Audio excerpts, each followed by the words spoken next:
I've been planting pansies at the site of homophobia for almost 12 years. In 2015, Canal Plus made a documentary about the Pansy project. It followed my travels around France. Since its broadcast last year, I've been taking Le Pansy de Paul to various film festivals. This October, I took the film to Geneva, to the Everybody's Perfect International Queer Film Festival. Here, I was set the challenge to plant a pansy every day and make a short trailer to be shown before each film. Here, I share the story behind each planting.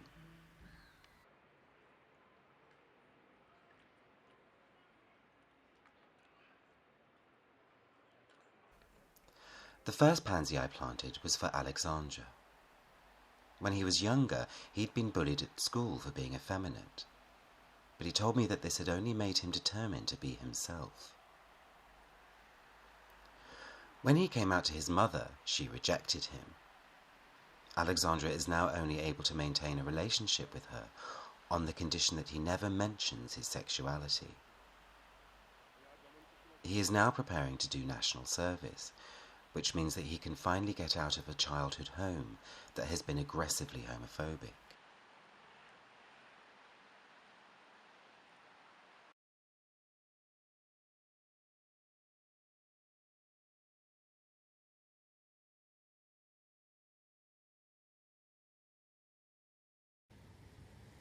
Then I met Jessie, a trans woman whose life is filled with complex challenges.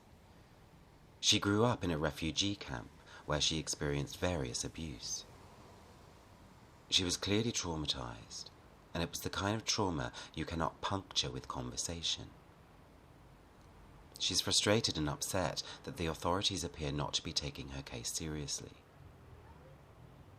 She is incredibly vulnerable and feels constantly at threat while she waits for the various permissions she needs to work and begin creating a life for herself in Switzerland.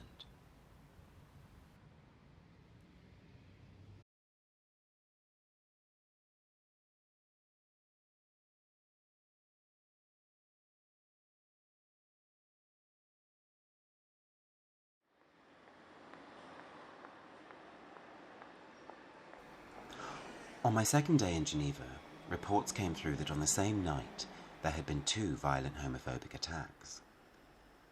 It transpired that a gay couple who were on their way home were attacked by 4 young adults. They hurled homophobic abuse at them and told them to go back to Le Marais, the well-known gay district in Paris. They ignored it and attempted to walk away, but they were attacked, punched and kicked, left with cuts and bruises, and one with a broken nose. The police were called, and they were taken to hospital.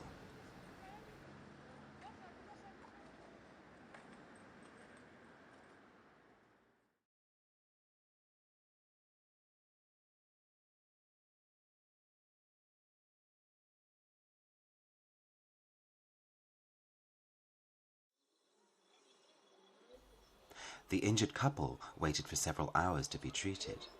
Whilst waiting, they came across 2 German tourists who were angry and upset. They got chatting and realized that they too had been homophobically attacked. They explained that an hour before they'd been set upon by youths here in Place de Bourg de Faux in Geneva's Old Town. Whether these attacks are connected is under investigation. The case continues.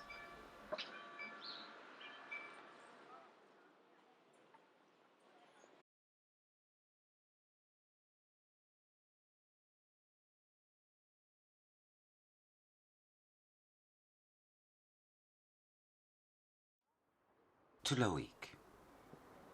Loïc wanted to share his experiences of homophobia in a different way. We walked around Lake Geneva whilst he told me his story. He was saddened by the reaction of a close straight friend to his feelings about his sexuality. He acknowledged, as I do, that though he has never had a relationship with a woman, one day he might, and so he referred to himself as potentially bisexual.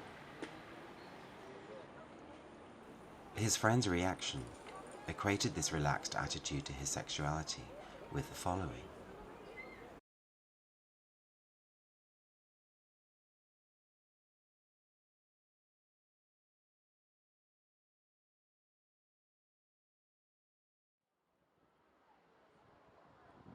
We spoke for some time about the nature of internalized homophobia. We came to the conclusion that the bitchiness that gay people can sometimes display to each other limits the choice of who we become. We don't all want to spend our lives in the gym crafting the perfect body. Some of us want to read a book instead. Increasingly, gay culture does not support this embodiment of gayness, resulting in insult and judgment. It is this kind of challenge that is marked here.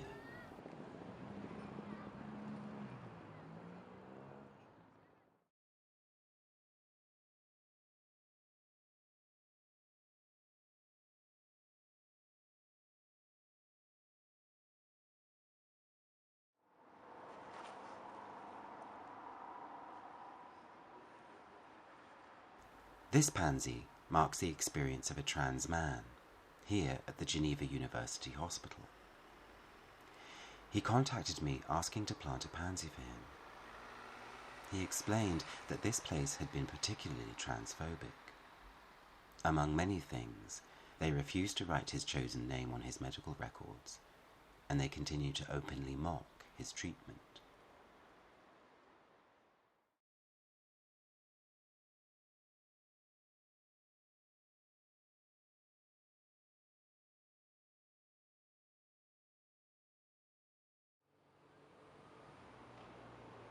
Here, I planted a pansy to mark the experience of a person who chooses to identify as non-binary. They prefer the use of non-gender specific pronouns. They were discussing the complexities of their identity with their father whilst driving down this road.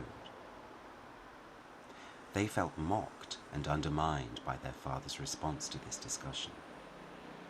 It's difficult to tell the level of homophobia simply by the words you see here, though this participant felt it indicative of the passive-aggressive comments they have to deal with on a day-to-day basis.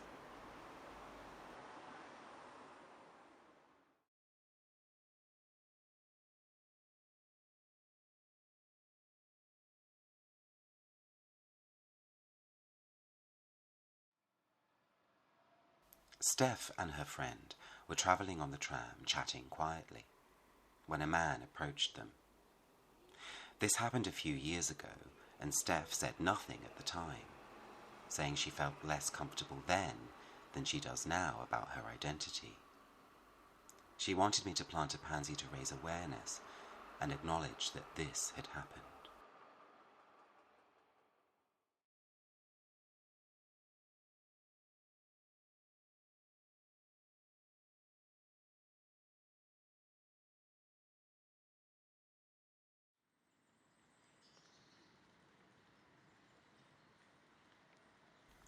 I went to meet this participant here, near the school she teaches at. She's a PE teacher and is out to her friends and family, but to only some of her colleagues. One teacher she works closely with continuously makes demeaning, misogynistic, and homophobic comments. She was close to tears as she described the emotional impact this daily abuse was having. Though she is reluctant to report the abuse to the school, as she does not want to be outed by any action that may be taken.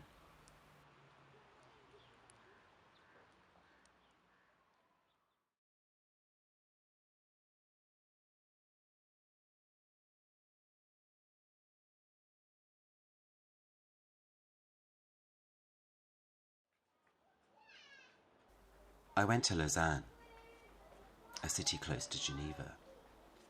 There I met a young man who wished to remain anonymous. He told me that he was angry about his experiences, though he seemed disconnected from his emotions, due, I think, to the severity of his attack. One night he was in a gay club where two men were flirting with him. After the club ended, they decided to go somewhere else together. He became uncomfortable when he realized he was being led to this nearby park. It seemed that they were going to mug him. They forced him into this public toilet, proceeded to punch his teeth out, push him to the ground, and rape him. He believed at the time it was homophobically motivated, though a later court case did not agree. The assailants received minimal sentences and are now back on the streets.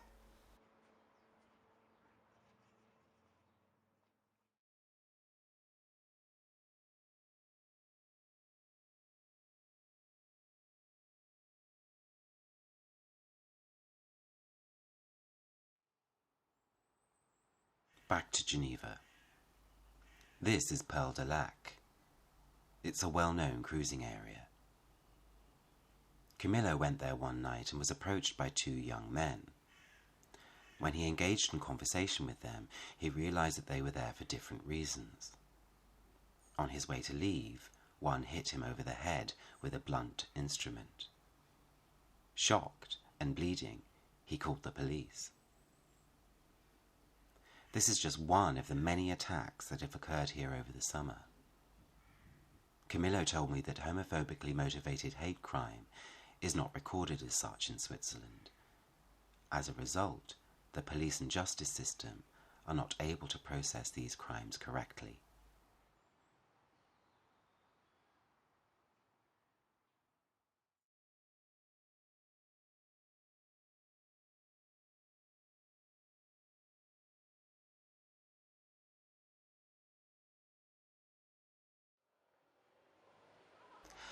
Several years ago, Richard was at this public toilet, often used for cruising. Two young men approached him, asking for money. One immediately struck him in the face. There was a struggle, and Richard made his way outside. There, two more men were waiting, armed with sticks. They beat him badly, bruises, cuts, and broken teeth, just some of the physical injuries he was left with. Richard told me that what made it even more disturbing was that pedestrians walked by. It was only a passing bus driver who shouted that he had called the police, who helped him. He said that even 14 years later, he can still see the hatred in the eyes of his attackers. He believes that this kind of homophobia will continue until Swiss law recognizes homophobic hate crime.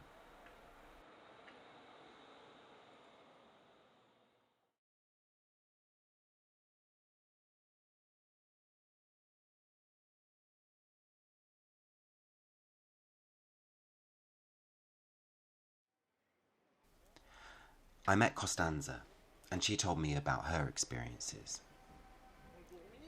She was walking through the centre of Geneva and was approached by a worker from a local HIV charity. He explained that HIV had been brought to Switzerland by immigrants and dirty gay people. She was shocked and told him so. She explained, as a gay woman, she found his comments unacceptable. He was undeterred and told her that she was okay. As a gay woman, she was safe from HIV and AIDS. She complained to the charity, who only told her that it was difficult to get well-trained volunteers due to a lack of funding.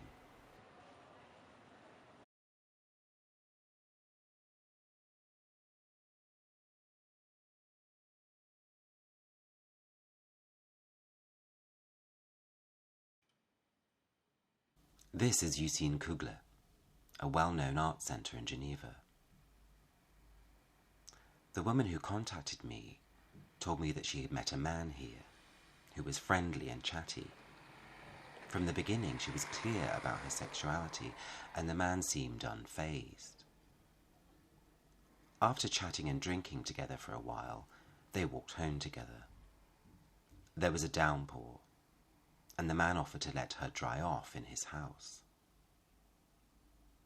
She blacked out. She awoke with him on her. He raped her brutally, telling her that he was going to turn her straight.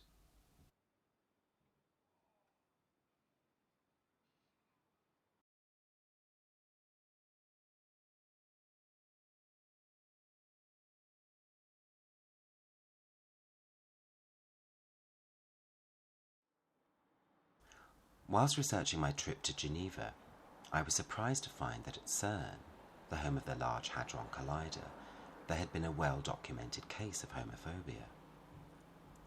A group of LGBT scientists wanted to set up a club where they could meet regularly. The club advertised with posters placed around the building. Apparently, the organisers received aggressive and homophobic emails, and the posters were removed or defaced with abuse or quotes from the Bible, one describing sexual relations between two men as an abomination. This continued despite a statement from CERN's director claiming that homophobia will be dealt with accordingly.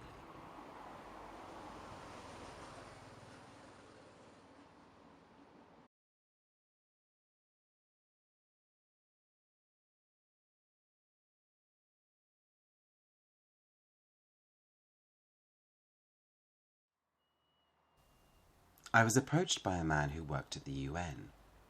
He wanted to tell me about his experiences, but understandably wanted to remain anonymous. I was shocked. The role of the UN is to maintain international peace and security, but apparently there was homophobia here too. When we met, he explained that when he joined the UN a few years earlier, he had struggled to be open about his sexuality.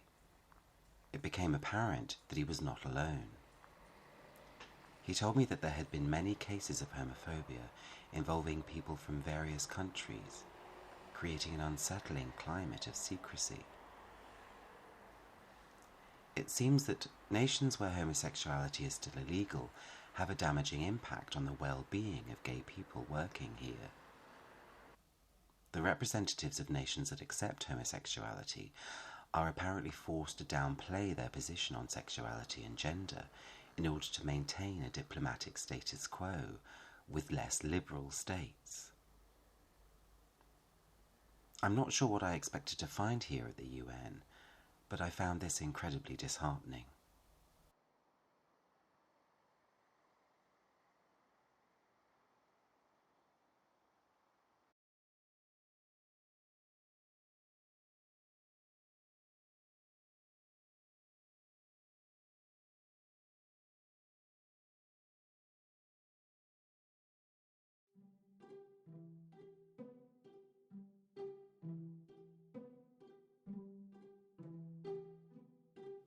And so my plantings were almost at an end. After I showed Le Pensée de Paul at the festival, we had a Q&A. One question struck me. Someone asked if I thought Geneva was more homophobic than other places. I explained that whenever I visit a new city, it's not long before I discover homophobia. After all, that is the nature of my work. What it reveals is that homophobia is everywhere, and there is still much work to be done. Then a group of school children stood up and asked if I'd come to their school to plant a pansy, as they were doing a project on homophobia. I obliged. Their pansy marked some past half-remembered homophobia that was rumoured to have taken place at the school years before, but also to be a symbolic promise that they would never be homophobic, as they were as perplexed as I was that it still goes on.